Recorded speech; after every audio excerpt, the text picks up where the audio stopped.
जब हम metabolic engineering की बात कर रहे हैं इस केस में, तो actually we are discussing about the manipulation and the modification of the genetic makeup of an organism. और यहाँ पे जो मैंने फर्स्ट सेंटेंस लिखा हुआ, that is actually the directed improvement of a product formation और a cellular property through the modification of a specific biochemical reaction. यहाँ पे अब हम मेटाबॉलिक रिएक्शन पे फोकस करेंगे किसी भी माइक्रो ऑर्गेनिज्म पे। फॉर एग्जांपल अगर किसी बैक्टीरिया के एग्जांपल ले रहे हैं and we want to amplify its metabolism, या अगर कोई अनडिजायर्ड जीन प्रोड्यूस कर रहा है, अनडिजायर्ड प्रोडक्ट प्रोड्यूस कर रहा है ये बैक्टीरिया, तो हम उस मेटाबॉलिक पाथवे को इनहिबिट कर देंगे। यहाँ पे अगर मैं एग्जांपल लिख सकूं, सपोजिंगली ग्लूकोज, और ग्लूकोज से अगर बन रहा है, मैं एग्जांपल के तौर पर बना रहा हूँ यहाँ पे पाइरुवेट।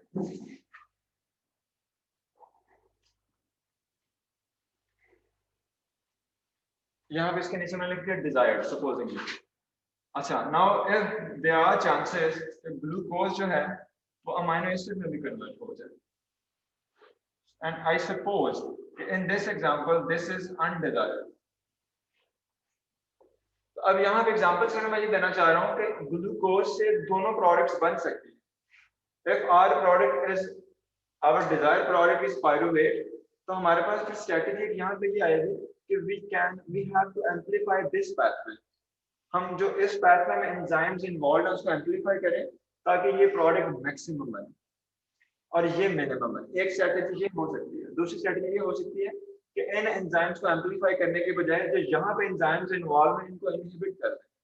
तो उससे क्या होगा कि कार्बन का या ग्लूकोज का जितना भी फ्लो है वो इधर जाने से इनहिबिशन हो जाएगी and that will go here, और this is our desired pathway. Got it? So it depends upon our desired product which we want to prepare from the organism. तो यहाँ पे सिर्फ मैं ये बात कर रहा हूँ कि we can modify the specific biochemical reaction। जो biochemical reaction के metabolic pathway किसी भी organism के अंदर चल रहे हैं, we can manipulate, we can amplify, we can enhance, as well as we can inhibit and we can stop certain pathways। उसके मैंने एक बहुत जनरल एग्जांपल दिए, आगे मजीद हमारे पास कुछ एग्जांपल्स आएंगे। ये सारे का सारा प्रोसेस कब पॉसिबल होगा? When we will be having a complete information about the genetic makeup of an organism, the metabolic systems and metabolic pathways of an organism। हम उसके एनालिसिस करेंगे और एनालिसिस के बाद हम उसके मॉडिफिकेशन की तरफ जाएंगे। तो यहाँ पे जो फर्स्ट स्टेप हमारे पास है, that will be the analysis. Analysis में हम करते क्या है, we do the experiments and we apply some modeling techniques to analyze properly the metabolic pathway, the genetic makeup of an organism। और उसके बाद हम cellular responses को, environmental perturbation और environmental effects को, metabolic pathways के उनके effects को study करने के बाद हम conclusion पे पहुंचते हैं कि if we provide a specific environmental condition, तो जो हमारे पास माइक्रो ऑर्गेनिज्म है वो पर्टिकुलर मेटाबॉलिक पाथवे को इनहांस करेगा या उसको इनहिबिट करेगा। तो हम इसको according to our desire we can control. And second step पे हम क्या करेंगे कि रिकम्बिनेंट डीएनए टेक्नोलॉजी को यूज करते हुए किसी भी मेटाबॉलिक पाथवे को मॉडिफाई कर सकते हैं। फॉर एग्जांपल हमने पिछली क्लास में पढ़ा था कि हम किसी पाथवे को या किसी पाथवे के रिस्पॉन्सिबल एंजाइम्स को ओवर प्रोडक्शन करवा सकते हैं, उसको उसकी अंडर प्रोडक्शन करवा सकते हैं, किसी पाथवे को स्टॉप कर सकते हैं और टारगेटेड म्यूटाजेनेसिस करवा सकते हैं, जिसके रिजल्ट में कोई gene turn off, turn on या रिमूव करवाई जा सकती है। ओके, तो ये हमने इसमें डिस्कस किया था। आप लोग लेट मत आया कि नहीं, मुझे शरीर इरिटेशन होती है, फिर मैं रिएक्ट करूंगा तो अच्छा नहीं लगेगा। तो खुद से ही इस बात का ख्याल रखना है। सिर्फ वो लेट नहीं आया, और भी काफी सारे लोग लेट आए। Okay, microorganisms they have continuous role in the food biotechnology. You are familiar with it. हमने कुछ एग्जांपल्स इसकी पढ़ी थी कि माइक्रो ऑर्गेनिजम्स का बहुत डीप और डायरेक्ट रोल है फूड बायोटेक्नोलॉजी में। आज इन्हीं एग्जांपल्स को थोड़ा सा मजीद मॉडिफाई करके देखेंगे। इसके अलावा metabolic engineering that can rationally improve the properties of these micro organisms and their efficiency. तो जितने भी माइक्रो ऑर्गेनिजम्स इन्वॉल्व हैं फूड प्रोडक्शन में या फूड बायोटेक्नोलॉजी के पॉइंट ऑफ व्यू से, उन सब के सब को हम रिकम्बिनेंट डीएनए टेक्नोलॉजी का यूज करते हुए हम उन्हें अपने डिजायर्ड पाथवेज के अकॉर्डिंगली मॉडिफाई कर सकते हैं। And bacteria has a central role among micro organisms. अगर माइक्रो ऑर्गेनिजम्स को भी स्पेसिफाई करें तो उसमें बैक्टीरिया का रोल जो है that is central role, and bacteria they may have the central role in the production of the food products and some other food ingredients. Okay, so this was about it. अगर हम आगे चलें तो यहाँ पे चंद examples हैं वो मैंने लिस्ट की हैं कि how many types of food ingredients are there जिनको हम प्रोड्यूस करवा सकते हैं। उसमें हमारे पास सबसे पहले अमीनो एसिड्स हैं, विटामिन्स हैं, ऑर्गेनिक एसिड्स हैं, कार्बोहाइड्रेट्स हैं, बैक्टीरियोसेंस हैं, and we can go for the low calorie sugars, और इसके अलावा some aroma compounds that can be produced from the micro organisms. और ये बैक्टीरियोसेंस क्या होता है? बैक्टीरियोसेंस कंपाउंड जब बैक्टीरिया रिलीज करते हैं तो वो बेशुमार करते हैं। Why we are saying the bacteriocins to them?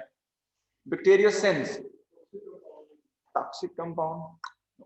बैक्टीरियोसेंस मानो क्या होता है? बैक्टीरियोसेंस ओके, लीव इट। एंटीबायोटिक्स क्या होती हैं? इस तरह से नहीं बताना मुझे, कोई लेमैन की तरह नहीं बताना जो बैक्टीरिया को मारते हैं। हम बीएस बायोटेक्नोलॉजी कर रहे हैं और हमें टेक्निकली डिस्कस करना है। Antibiotics are the compounds that are produced by some bacteria and they are proteinaceous in nature and they have ability to kill some other bacteria. और bacteria को produce तब कहते हैं when they are feeling the competition. Yes, of course. अब मतलब आप line पे आए ना, ये जो बैक्टीरिया को मारते हैं। Okay, अपने पास एक क्वेश्चन लिखें, what is the difference between antibiotics and bacteriocins? What is the difference between antibiotics and bacteriocins? You have to check it out और इस पर डिस्कशन करेंगे। मुझे याद करवाइएगा अगली क्लास में, इसको देख के आइएगा और देख के आइएगा बैक्टीरियोसिंस और एंटीबायोटिक्स में डिफरेंस होता है, केमिकली होता है, इनके फंक्शन के पॉइंट ऑफ व्यू से होता है या एप्लीकेशन के पॉइंट ऑफ व्यू से होता है। केमिकली डिफरेंस होता है तो क्या डिफरेंस होता है? और बैक्टीरियोसिंस अगर प्रोड्यूस होते हैं और एंटीबायोटिक्स भी बैक्टीरिया प्रोड्यूस करते हैं तो कब बैक्टीरियोसिंस प्रोड्यूस होते हैं, कब एंटीबायोटिक, अगर ये डिफरेंट हैं तो। ओके, ये ऑनलाइन जो स्टूडेंट्स बैठे हैं प्लीज आप लोग भी देख लीजिएगा, नेक्स्ट क्लास में पूछूंगा रैंडमली। अच्छा, इसके अलावा लो calorie sugars, what is that? Low calorie sugars ये जो जूसेस वगैरह के अंदर ऐड करते हैं, ये शो करने के लिए कि डाइट है, तो ये डाइट का ज़्यादा लोग ले सकते हैं, तो वो low calorie sugar.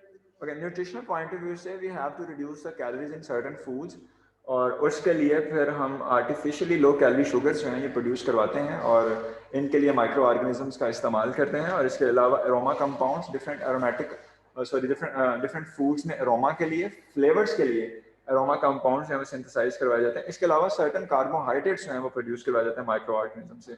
Organic acid, और ऑर्गेनिक एसिड में हमने सिट्रिक एसिड की एग्जांपल पढ़ी थी एस्परजिलस नाइजर के केसेस में।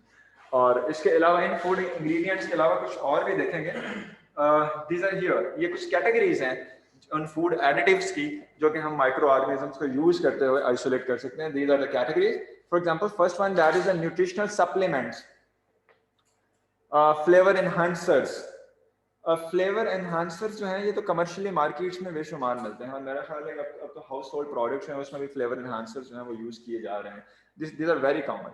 उसके अलावा टेक्सचराइजर्स, if you want to improve or you give to a particular texture to your food, there are certain texturizers that can be added. For example, yogurt, जो commercially yogurt available है उसका एक बड़ा typical texture हुआ करता है and they have added the texturizers in that.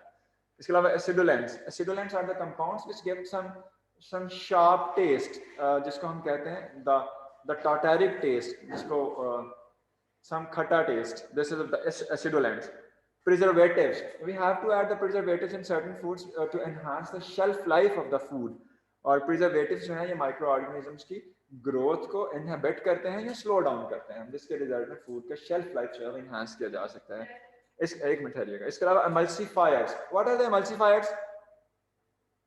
जो वो मिक्स करते हैं, वो इमिसिबल लिक्विड्स को मिक्स करने के लिए यूज होते हैं। फॉर एग्जांपल एमल्सिफायर और कोई एग्जांपल? जैसे ऑयल एंड वाटर है उसको आपने मिक्स करना है तो एमल्सिफायर ऐड कर देंगे तो वो थोड़ा बहुत। Okay, she is right. Emulsifiers are the compounds that make it possible to mix some the insoluble or immersible compounds. For example, अगर एक बोतल के अंदर आप ऑयल एंड वाटर डालें तो ये इनकी लेयर्स बन जाएंगी दो। अगर आप उसके अंदर एमल्सिफायर डाल दें they would be emulsifier and mixed emulsifier. इसके अलावा सरफेक्टेंट्स सरफेक्टेंट्स बनाए जा रहे हैं माइक्रो ऑर्गेनिजम्स के और बैक्टीरिया के इस्तेमाल से, एंड थिकनर्स। और थिकनर्स की हमने एग्जांपल पढ़ी हुई है, xanthan gum। और इसके अलावा some other functional food ingredients। When we talk about the functional food ingredients, इससे क्या जहन में आता है? What could be that? सबसे लास्ट पॉइंट लिखा हुआ है functional food ingredients। What is that? Functional food ingredients, this one। Okay, functional food ingredients जो हैं they may be न्यूट्रास्यूटिकल और द फार्मास्यूटिकल। इनकी न्यूट्रिशनल वैल्यू हो सकती है या इनकी मेडिसिनल वैल्यू हो सकती है, एंड ये फूड में बेनिफिशियली इफेक्ट्स प्रोवाइड करते हैं।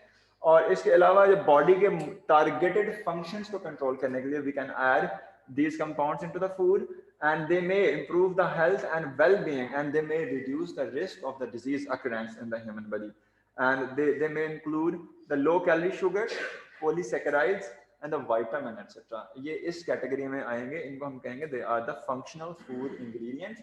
और इनका रोल क्या है? ये न्यूट्रास्यूटिकल हो सकते हैं, फार्मास्यूटिकल पॉइंट ऑफ व्यू से इंपॉर्टेंट है, बॉडी की हेल्थ को इम्प्रूव करते हैं, और इसके अलावा ये डिजीज अकरेंस के रिस्क को रिड्यूस करते हैं।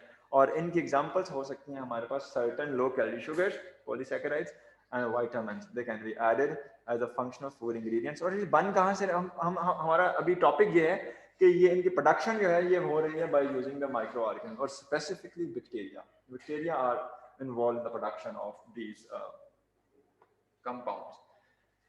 अच्छा, आगे अगर हम चलें तो they are selected bacteria, there are certain bacteria that have their role in the production of the food ingredients. और उनमें सबसे इंपॉर्टेंट जो है हमारे पास ये 4 बैक्टीरिया इनलिस्ट किए हैं हमने। इसमें आएगा lactic acid bacteria and Escherichia coli, Bacillus subtilis and Corynebacterium glutamicum. Lactic acid bacteria का आगे हम काफी जिक्र करेंगे, और इसको हम इसको एब्रिविएशन से याद करेंगे, lab lactic acid bacteria. Escherichia coli, that is very much important, and Bacillus subtilis is also, और Corynebacterium glutamicum की example हम पढ़ चुके हैं, that is involved in the production of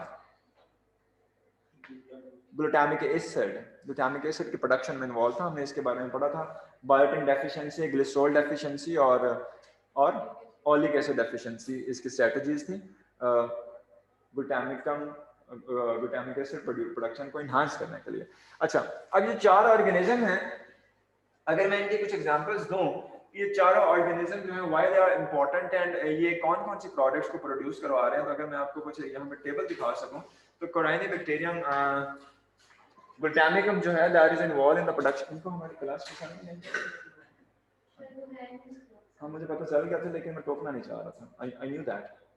अच्छा, देयर आर सम एग्जांपल्स जिसमें हम अभी ये देखने लगे हैं कि how these 4 micro organism they are important with respect to food biotechnology point of view. और इसमें कोराइनिबैक्टीरियम ग्लूटामिकम की अगर हम एग्जांपल लें तो that is involve in the production of tryptophan, phenylalanine, tyrosine, threonine, isoleucine and histidine. और यहाँ पे ग्लूटामिक एसिड नहीं लिखा हुआ, okay, it may also be added here. तो ये जो सारे के सारे अभी यहाँ पे 2 और 6 ये हैं, these are the amino acids। So it means that Corynebacterium glutamicum that is involved in the production of amino acids and they can be used as a food supplements। इसके अलावा लैक्टिक एसिड बैक्टीरिया है, ये alanine, vitamins, एक्सोपोलीसैकेराइड्स, बैक्टीरियोसिन्स और aroma compounds के production में involve है। Lactic acid bacteria yogurt का important part हुआ करते हैं, ठीक है। बहुत सारी सप्लीमेंटेड योगर्ट्स आती हैं मार्केट में जिनमें बैक्टीरिया जो है they have ability to produce the bacteriocins, और हम योगर्ट खाने के साथ साथ मेडिसिनली भी बैक्टीरियोसिन्स का यूज कर रहे हैं। उसको इन सीटो प्रोडक्शन कहा जाता है। ये इन सीटो प्रोडक्शन क्या होती है? On site, in place, in vivo, in vitro, in situ, in silico. तो इन सीटो इज द इन प्लेस। अच्छा, इसके अलावा बैसिलस सबटिलस है that is involve in the production of vitamins as well as lactic acid production के लिए involve है। और एस्केरिया कोलाई जो है succinate, pyruvate, lactate and acetate के प्रोडक्शन में। These are a few examples जो हम ये 4 ऑर्गेनिज्म जो हैं, मैं 4 ऑर्गेनिज्म यहाँ पे इसलिए लिस्ट किए हैं कि they are the most common in the food biotechnology, जिनको हम इस्तेमाल करते हैं और इनसे हम प्रोडक्शन करवा रहे हैं अपनी प्रोडक्ट्स की। प्रोडक्ट्स कौन सी हैं? Representative products are listed here. Sir आपने पिछली स्लाइड पर हेडिंग ME मेटाबॉलिक इंजीनियरिंग, उससे पीछे मैंने उसको डिफाइन भी किया था, मेटाबॉलिक इंजीनियरिंग मतलब इन मीम।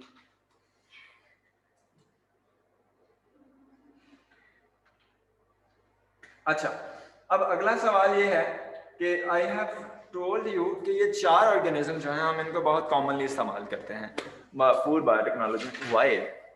ये 4 ही ज़्यादा, या कोई भी माइक्रो ऑर्गेनिज्म अगर आपने फूड बायोटेक्नोलॉजी में इस्तेमाल करना है तो उसकी कौन सी ऐसी प्रॉपर्टीज़ हैं जिनको कंसिडर करना चाहिए कि that can be use in the food biotech और that can be use in the production of the food ingredients. तो इस पे भी थोड़ी सी बात करते हैं कि कौन सी ऐसी कैरेक्टरिस्टिक्स हैं जो कि इनको इनेबल करती हैं। सबसे इंपॉर्टेंट क्या है कि availability of genetic tools for the cloning.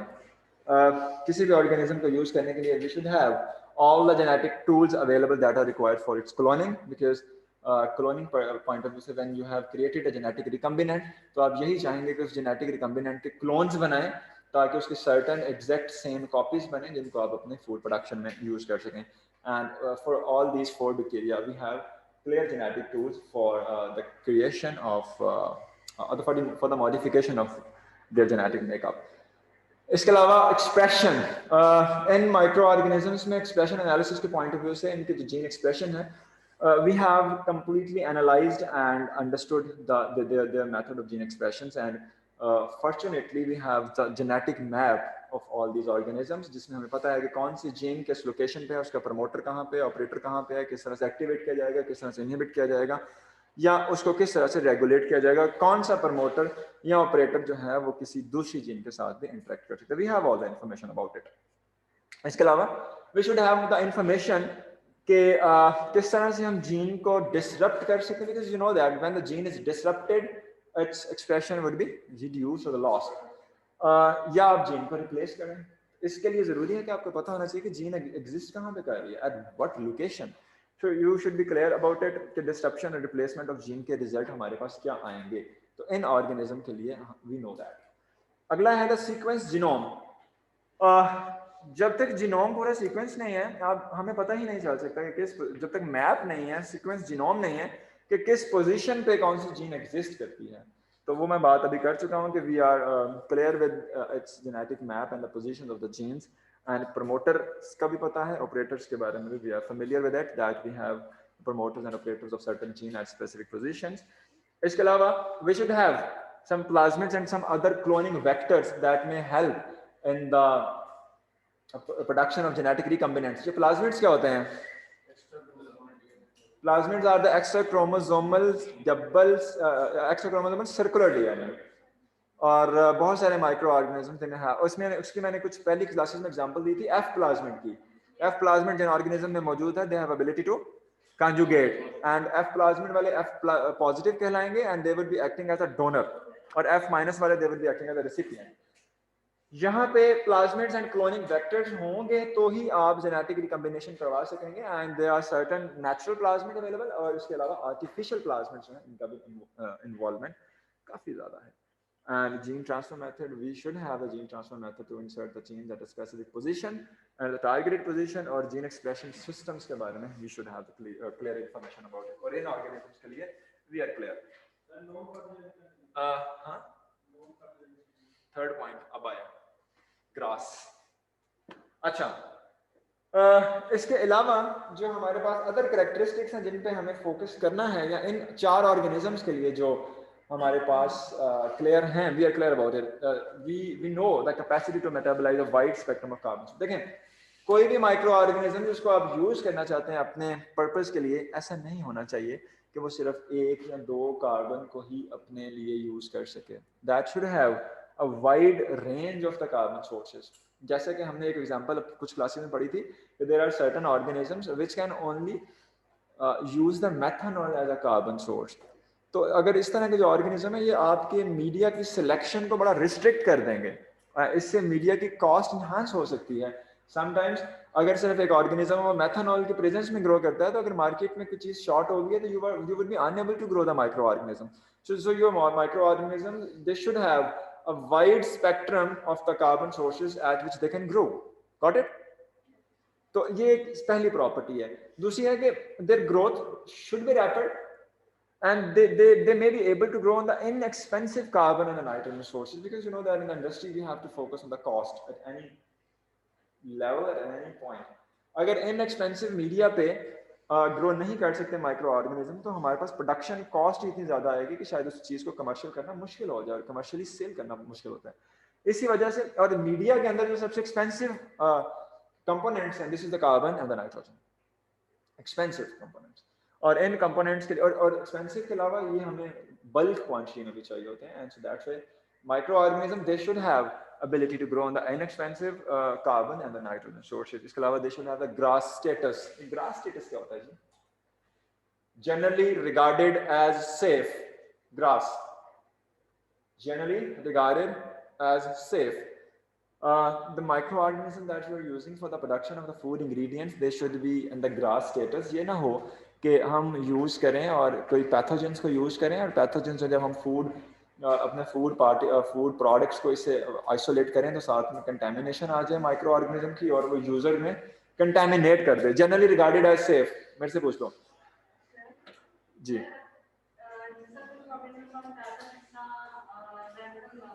जी कैसे? हाँ हाँ हाँ हाँ. फंगस से नहीं बनती, ज़ैंथोमोनास कैम्पेस्टर से बनती है. मैंने बताया था. देखें सर, जनरली हमें वो माइक्रो ऑर्गेनिजम्स फोकस करने हैं जो कि इस कैटेगरी में फॉल करें, जो कि पैथोजेनिक, जो इन्फेक्शियस ना हो.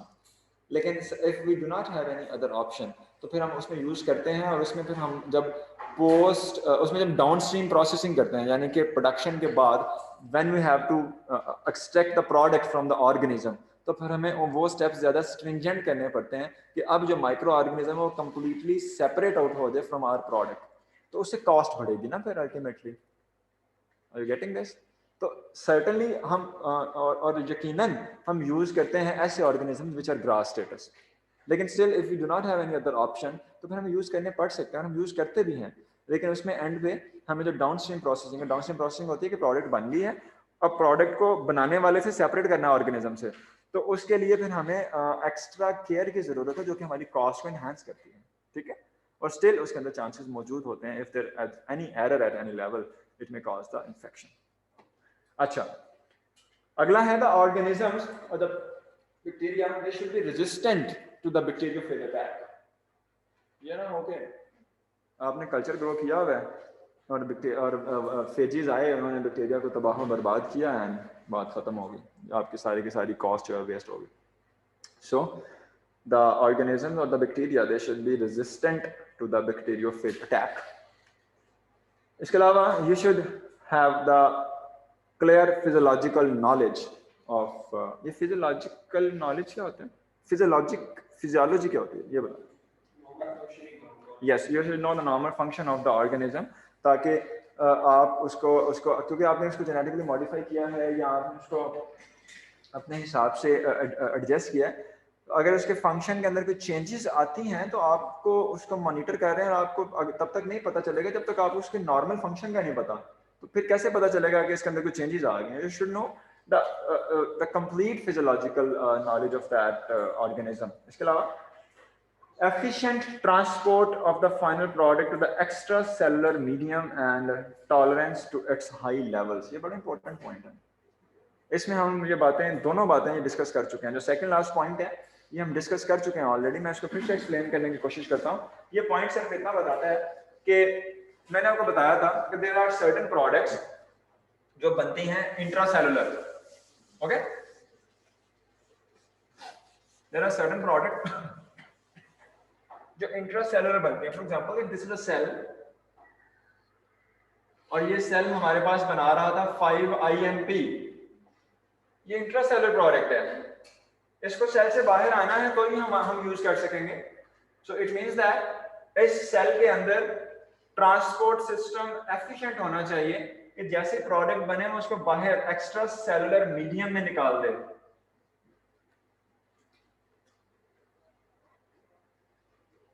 एक्स्ट्रा सेलुलर मीडियम में एक्सपोर्ट आउट कर दे तो ही हम यूज कर सकेंगे. और दूसरी प्रॉपर्टी ये होनी चाहिए कि this cell that should have ability to bear the high concentration of 5-IMP. ये ना हो कि 5 IMP बाहर निकाल दिया और साथ ही फीडबैक इनहिबिशन स्टार्ट हो जाए।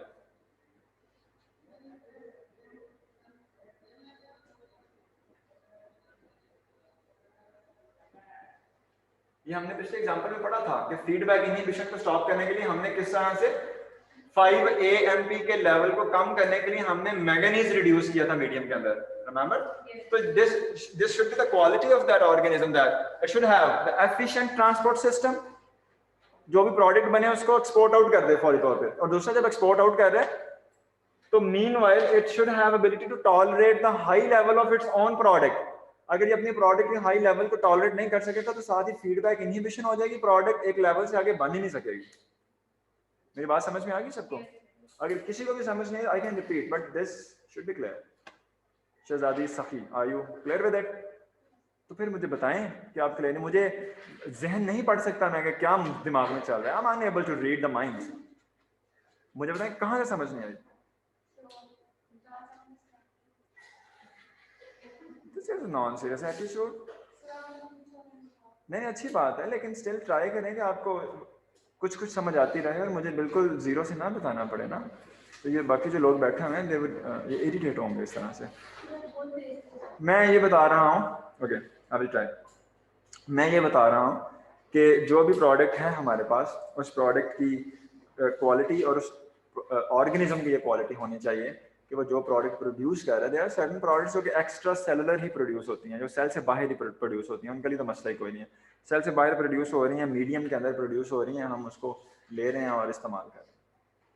कुछ प्रोडक्ट्स ऐसे हैं जो कि सेल के अंदर प्रोड्यूस होती हैं, within the microbial cell. उन प्रोडक्ट्स को लेने के लिए या तो आप सेल को डिसरप्ट कर दें, सेल के पे ऐसे केमिकल्स यूज करें जो उसको डिसरप्ट कर दें। जब सेल्स डिसरप्ट हो जाएंगे तो हमारी प्रोडक्ट सेल से बाहर आ जाएगी, लेकिन इस केस में सेल की डेथ हो जाएगी और सेल मजीद प्रोडक्ट बनाने के काबिल नहीं रहेगा। सो इससे ज़रूरी है कि cell should have an export system, कि वो खुद ही प्रोडक्ट बनाए और खुद ही उस प्रोडक्ट को बाहर निकाल दे हमारे इस्तेमाल के लिए। ओके, ये बात है पहली, efficient transport of the final product. अब आते हैं दूसरी बात की तरफ। दूसरी बात यह है कि नेचर ने सेल्स के अंदर सिस्टम रखा है, माइक्रो ऑर्गेनिजम्स ने, यूकैरियोटिक सेल्स में, when they are producing some product, जब वो प्रोडक्ट काफ़ी क्वांटिटी में बन जाती है तो सेल्स को प्रोडक्ट की तरफ से मैसेज रिसीव होता है कि अब काफ़ी क्वांटिटी मौजूद है, प्रोडक्शन स्टॉप कर दें। इस लेवल पर अगर प्रोडक्शन स्टॉप हो जाएगी तो फिर हमारा तो पर्पस है कि मैक्सिमम प्रोडक्शन हो ज़्यादा से ज़्यादा, तो फिर हमारे लिए तो नुकसान है।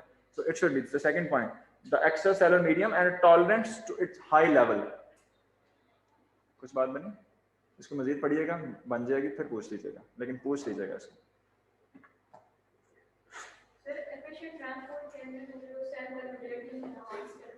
वो हम आर्टिफिशियली कर रहे हैं। अगर ये यहाँ पे ये है कि उस ऑर्गेनिज्म की खुद से अगर हो तो ज़्यादा फायदा है, अगर नहीं होगी तो फिर हमने तो करना ही है। ये हम उसकी कैरेक्टरिस्टिक्स सब पढ़ रहे हैं कि ये होनी चाहिए, अगर नहीं है तो फिर हमने तो करना ही है। उसका नुकसान ये हो सकता है कि आप सेल को डैमेज कर बैठे, सेल मजीद प्रोडक्शन रुक जाएगी। तो अगर खुद उससे ऑटोमेटिक हो तो that would be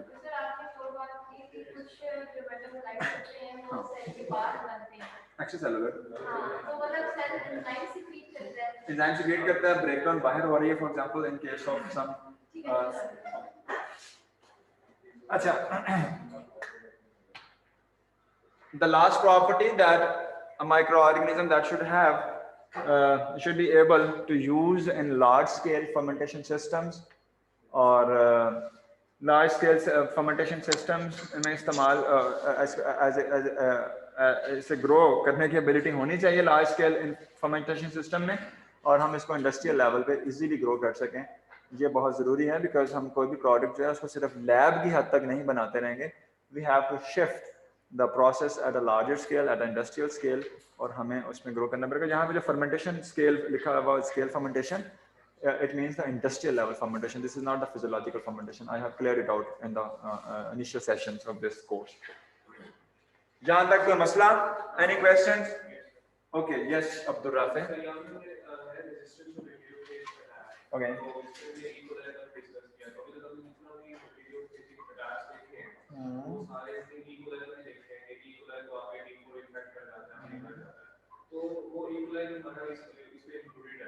You are right. इस लिस्ट में इंक्लूडेड है, इकोलाई हम यूज करते हैं, लेकिन फिर हमें बैक्टीरियोफेज से इकोलाई को बचाने के लिए हमें एक्स्ट्रा केयर करना पड़ती है। तो अगर यहाँ भी ये है कि ये करेक्टरिस्टिक्स होनी चाहिए। अगर हमारे पास कुछ स्ट्रेन हम ले ही ऐसा लें जो कि बैक्टीरियोफेज रेजिस्टेंट हो तो हमारे लिए अच्छा हो जाएगा। दूसरी बात यह है कि अगर हम जेनेटिक रिकम्बिनेशन कर रहे हैं तो हम अगर इस पैरामीटर पर भी गौर कर लें कि हम फेज रेजिस्टेंस क्रिएट कर लें किसी ऑर्गेनिज्म या इकोलाई किसी स्ट्रेन में इंट्रोड्यूस करवा दें फेज रेजिस्टेंस, तो हमारे लिए फिर बेनिफिशियल हो जाएगी। यहाँ पे सिर्फ वो बात हो रही है। You are right, E coli naturally जो wild type E coli that is not resistant to the phages, but when we are doing the genetic recombination and उसका मेकअप चेंज करें तो हम अगर उसके अंदर बना लें तो that will be beneficial for us. ये हम देख रहे हैं। ओके अच्छा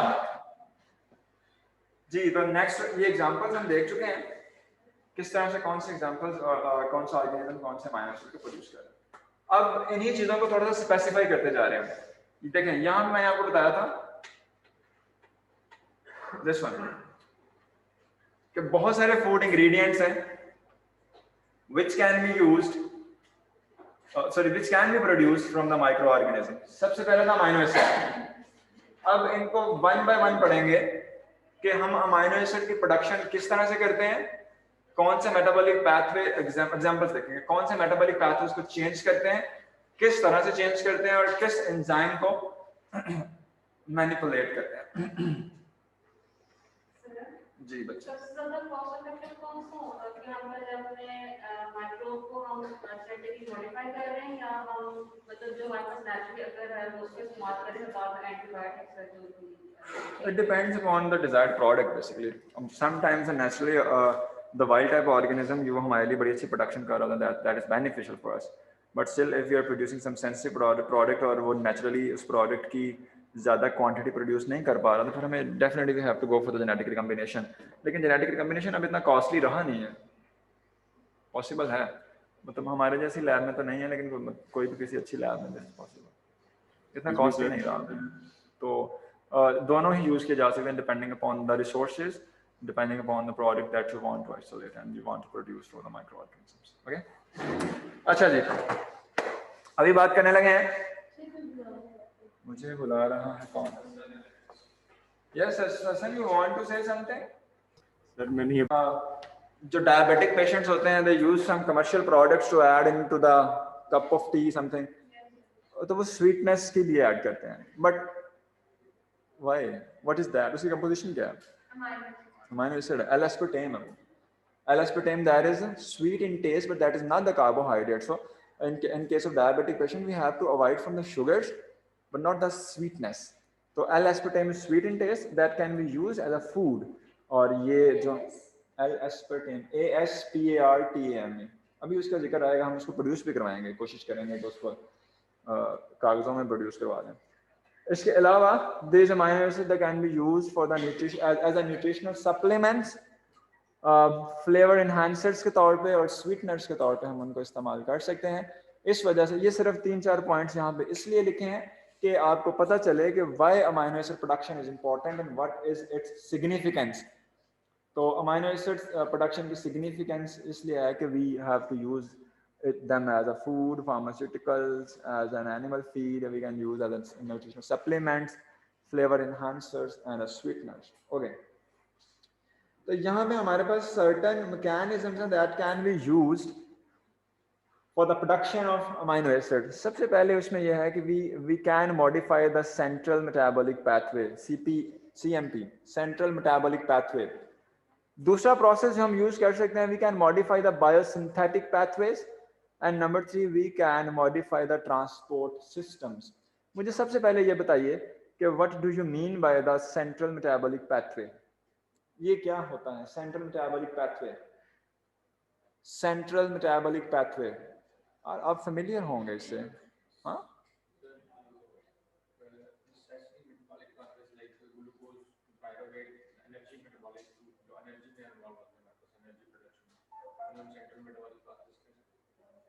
अच्छा, इसके अलावा सेंट्रल मेटाबॉलिक, अब उसने बता दिया तो अब आप उसको ऑन कर लें। Central metabolic pathway, okay okay, central metabolic pathway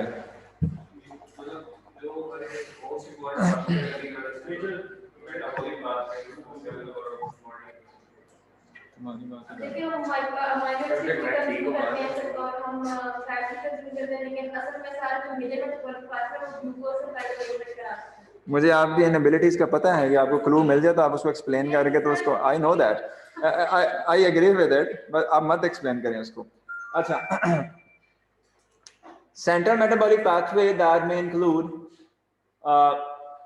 the pathway starting from the glucose 6-phosphate up to the pyruvate, and that is the central, the backbone pathway or the certain pathways which produce the energy as well as some precursors for other pathways। ऐसा होता है ये जो pathway है glucose से pyruvate और glycolysis वाला जिसको हम अगर कह लें खदीजा फॉर एग्जांपल, तो इज इट पॉसिबल कि हम इसको सेंट्रल मेटाबॉलिक पाथवे कह सकें? क्यों? क्योंकि that is involve in the energy production as well as that is also involved in the production of some precursors which are being used as a raw material for some other pathways। so this is a central metabolic pathway। और दूसरी example इसमें आएगी biosynthetic pathways की। Biosynthetic pathways this are specific pathway which can be used to produce any certain product। for example amino acid production के लिए अगर हमारे पास cell के अंदर हिस्टिडीन प्रोडक्शन हो रही है तो उसके लिए जो छोटा पाथवे आएगा that will be considered as the biosynthetic pathway, क्योंकि हम उसको सेंट्रल पाथवे तो नहीं कंसिडर कर सकेंगे।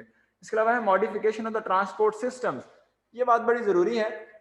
बाज़ औक़ात ऐसा है कि जो अमाइनो एसिड्स हैं वो इंट्रा सेलुलर बन रहे हैं बट वो सेल से बाहर प्रॉपरली एक्सपोर्ट नहीं हो पाते। सो अगर हम किसी तरह से transport system of a cell उसको मॉडिफाई करके इनहांस कर सकें, उसको एफिशिएंट बना सकें, तो that will be possible to transport the amino acids which have been synthesized into the cell। उनके लिए इजी हो जाएगा to export it out, because जब तक सेल से बाहर नहीं आएंगे we would be unable to use it. तो ये तीन पैथवेज का भी जिक्र करेंगे आगे। हमने तीनों के एग्जांपल्स पढ़नी है।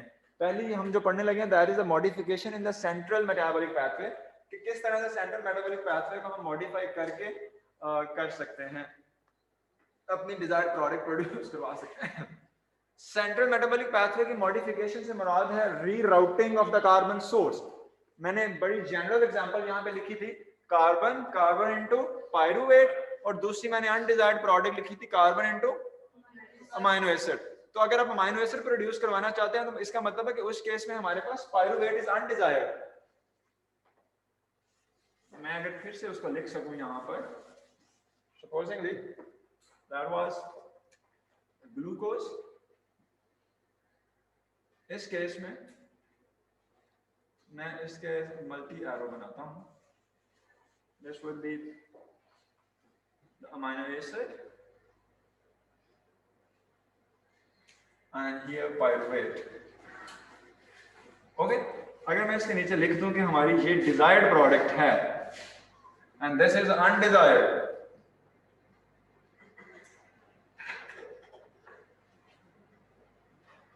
अब बैक्टीरिया जो है वो अपनी नेसेसिटी और अपनी नीड के अकॉर्डिंगली कुछ अमाइनो एसिड बनाएगा, कुछ पायरुवेट बनाएगा, because it needs both of them. हमें क्या, हमें सिर्फ अमाइनो एसिड चाहिए, हमें वो नहीं चाहिए। अगर पायरुवेट हम बन रहे हैं तो इसका मतलब है कि हमारा जो प्रोवाइडेड ग्लूकोज है वो वेस्ट हो रहा है हमारे अकॉर्डिंगली, क्योंकि हमें चाहिए सिर्फ ये डिजायर्ड प्रोडक्ट हमारी ये है। फिर हम क्या करेंगे कि we will inhibit some enzymes which are being used here, इसको इनहिबिट कर देंगे और इन एंजाइम्स को एम्पलीफाई कर देंगे। अल्टीमेटली होगा क्या कि ग्लूकोज की रीराउटिंग हो रही है, आप उसका रूट चेंज कर रहे हैं ना, उसको सिर्फ अपने एक स्पेसिफिक रूट में फोकस कर रहे हैं जिसके रिजल्ट में अमाइनो एसिड प्रोड्यूस हो रहा है, that is your desired product. तो सेंट्रल मेटाबॉलिक पाथवे की मॉडिफिकेशन में actually you are rerouting the glucose flux into the desired amino acid and you are inhibiting the undesired products that may include the other products whatever these are. जी फिर से बोलो। Yes you are right. ये 100% stop नहीं करवाते, या दूसरा option, या फिर मीडियम में पायरुवेट ऐड कर देते हैं थोड़ा सा जो कि नॉर्मल फंक्शनिंग में चलता रहे और कार्बन की राउटिंग मैक्सिमम इसमें जाए। क्या इसने पूछा है कि ये पायरुवेट हम कंप्लीटली अगर स्टॉप कर देंगे तो बैक्टीरिया को अपने नॉर्मल फंक्शंस के लिए पायरुवेट चाहिए, तो फिर बैक्टीरिया कहाँ से लेगा? तो मैंने कहा है कि उसके दो काम हो सकते हैं कि हम इसको एकदम 100% स्टॉप नहीं करते, ना ये 100% स्टॉप हो पाता है, लेकिन फिर भी इफ यू थिंक कि ये इसमें मिनिमम क्वांटिटी आ गई है तो हम पायरुवेट मीडियम के अंदर ऐड कर देते हैं। बैक्टीरिया अपने नॉर्मल फंक्शंस के लिए पायरुवेट यूज वहां से कर रहा है और हमारा जो ग्लूकोज की राउटिंग है उसको अमीनो एसिड में यूज कर रहा है। Okay okay, this is the pathway that has been displayed on the slide. ये थोड़ा सा समझने की जरूरत होगी आपको, बहुत सारी चीजें आपको पता है, मैं सिर्फ इसको समझाने की कोशिश करूंगा, but be attentive. Amtul Rehman Tuba, मैं मोबाइल यूजेज पे बाहर निकाल दिया करता हूँ। मैं सिर्फ ये ख्याल कर रहा हूँ कि आप लोग 7th सेमेस्टर में हैं और थोड़ा सा वो मेरे से करवा लें आप जाते जाते ना, मतलब अदरवाइज मैं बिल्कुल लिहाज नहीं कर रहा। और आप लोग जो लेट आ रहे हैं और इसको जो बर्दाश्त मैं कर रहा हूँ इसी वजह से कर रहा हूँ, आप बहुत बड़े हो गए हैं और आपको समझनी चाहिए चीजें। I will not tolerate such kind of behaviour of anyone.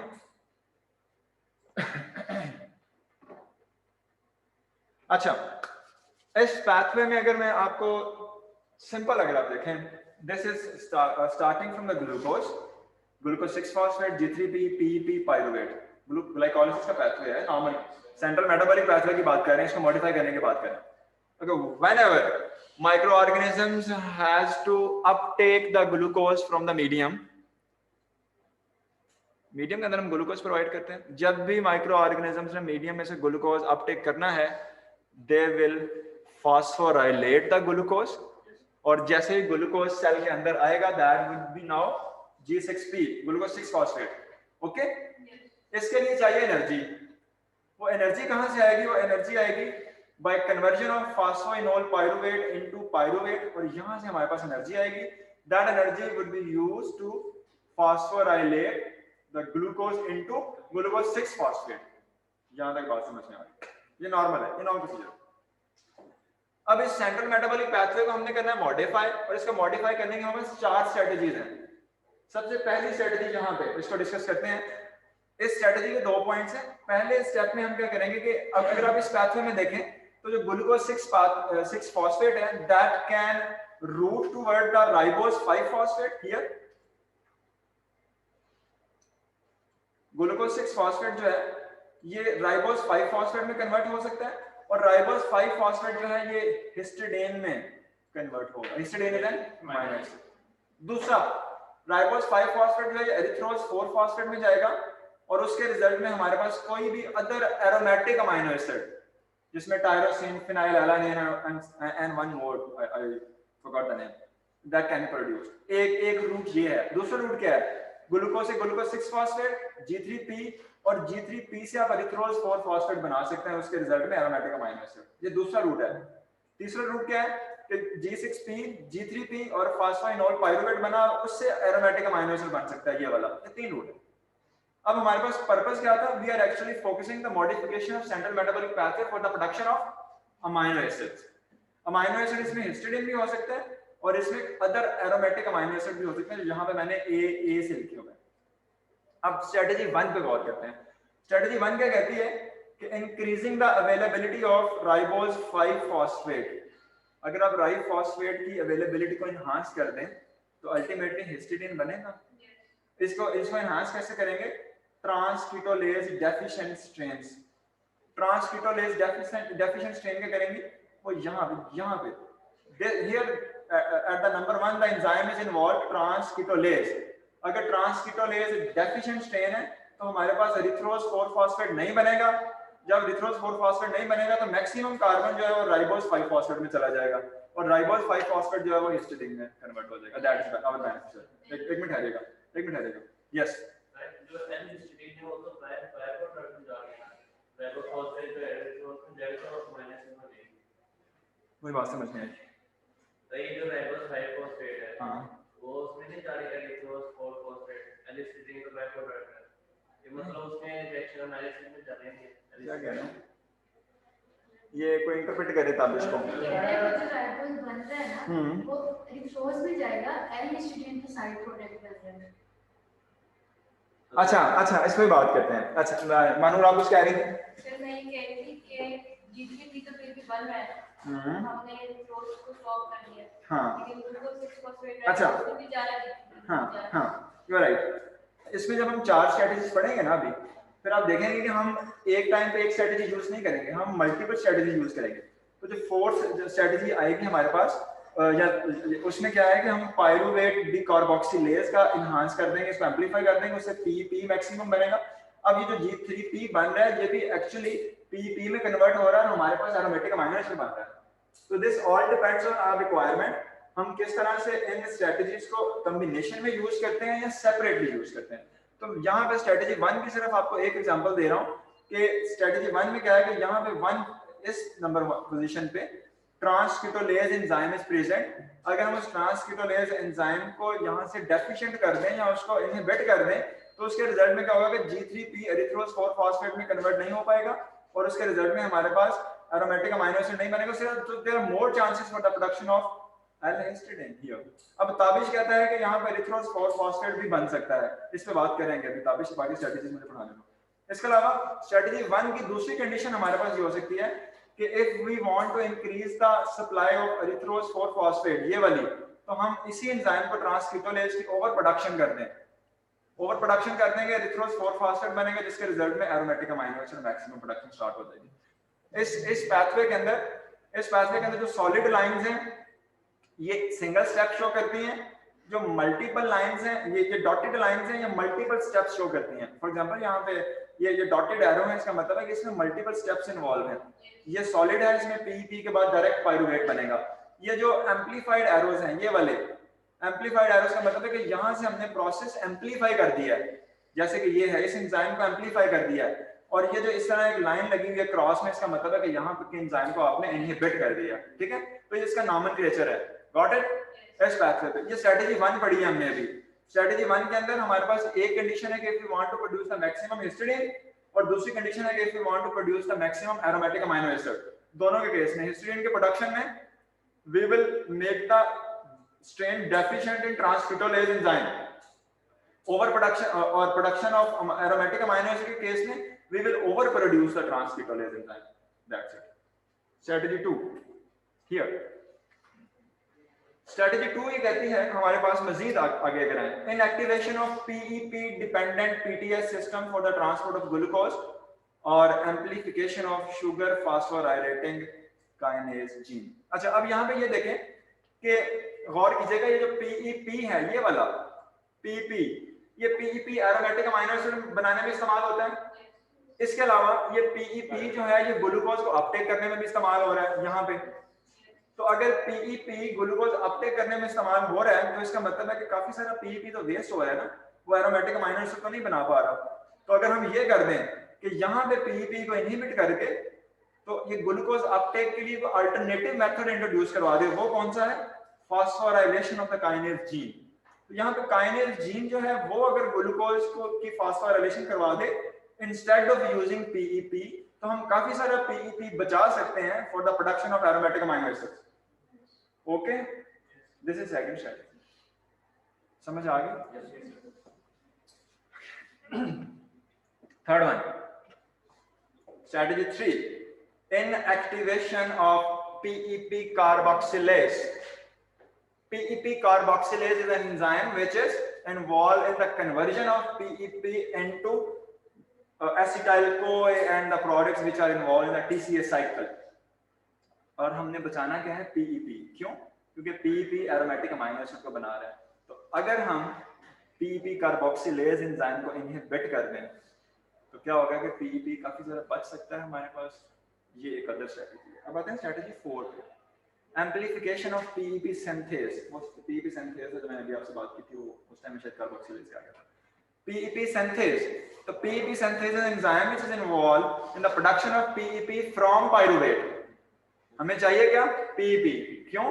For the production of aromatic amino acid. तो अगर पीईपी ज्यादा चाहिए है तो यहाँ पे एंजाइम को एक्टिवेट करवाएं, पायरुवेट से वापस पीईपी बनेगा, उसके रिजल्ट में ये बनेगा। ये सारे के सारे स्ट्रेटजी इन कॉम्बिनेशन यूज कर लें, सेपरेट यूज कर लें, according to your requirement, according to your available resources and according to your strain that you want to use for its production. This is simple.